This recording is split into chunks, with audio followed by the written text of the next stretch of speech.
So we are here to explain about all those songs, about all those writing trips, what happened, why things were delayed. I saw that floating around. Catch it. Doug is your pube. You're only one. So these are the lost songs.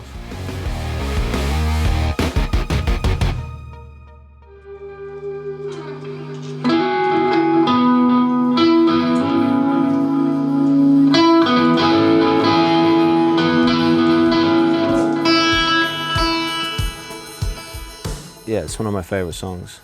Yeah, I think it's one of my favourite ever McFly songs. Ever, yeah, it's one of my favourite. I love it. Like I never get tired of listening to that. It'd be in my McFly greatest hits.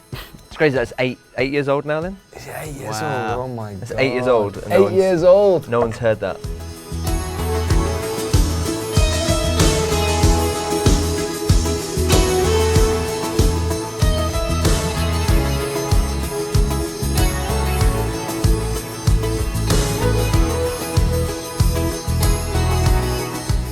I remember we were on tour, on the Greatest Hits tour, like 6 months after that or something, and we were in Birmingham, and there was a couple of fans in the sound check for a VIP thing, and Tom was on the piano, and you were playing the riff, and it sounded so cool, like just on the piano, and I was like, oh man, I love this song, and there were a couple of fans, and I was watching them thinking, oh, they don't know, but they're gonna hear this soon, and I was like, I can't wait, and 8 years later. 8 years later, finally.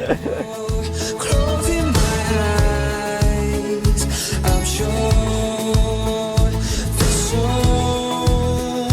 much more. If you wanna know what the future holds, look inside your soul. Only then you'll go higher. We were just trying to explore like what we were going to do next as a band, what we were going to sound like, and I feel like this song didn't sound like we were trying to be, you know, current and do whatever was on the radio at that time. It doesn't feel like we were trying to make ourselves sound like, you know, what we think people want us to be, or like the band we were, you know, when we started. And you know, it just feels like we were writing songs because that's what we, you know, inspired by our surroundings and you know, whatever we were into at that time. And like lyrically, it's literally just describing we're looking out the window. But it's really good, they're really But good. in a quite like just a poetic kind of way. What the future holds, look inside your soul.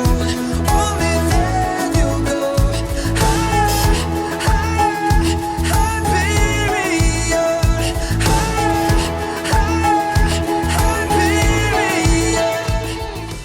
That's what I mean about the, it was like for me, because I can be a bit more objective, like it's like the perfect evolution for the band. It was like there was no outside pressures, you know, in a way the success of the TV shows we'd done, taking the pressure off a bit of like, you know, got to get new music out. That had kind of almost bought us some time. Well, and we decided as well that like we weren't going to release anything, like tried to like cash in on you guys being on TV every week in front of millions of people and release a song quickly. Like we just were like, that's doing its own thing. We're going to take our time to make this album. Quite often when we go on writing trips, there'll be one, you know, you mess around with ideas and then there'll be the one that kind of opens the door to all the other ones that follow. Like, and it's always been the way. Even back on the first album, I remember That Girl was, well, there was That Thing You Do that we wrote with Busted, and then That Girl was the first one for McFly that opened the door to everything that came from McFly. And every album's had that kind of song. And I feel like Hyperion was that song for all of the ones that followed.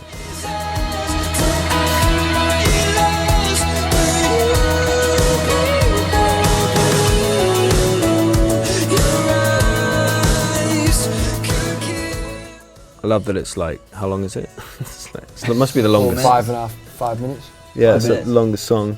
And it's that thing of like, it's one of those songs that really grows on you. It just takes its time, you know, it's not like, quick, get to the chorus, like, you know. Well, so that's why like it's hard trying to think, well, let's just re-record Hyperion and put it on like when we do eventually do album 6.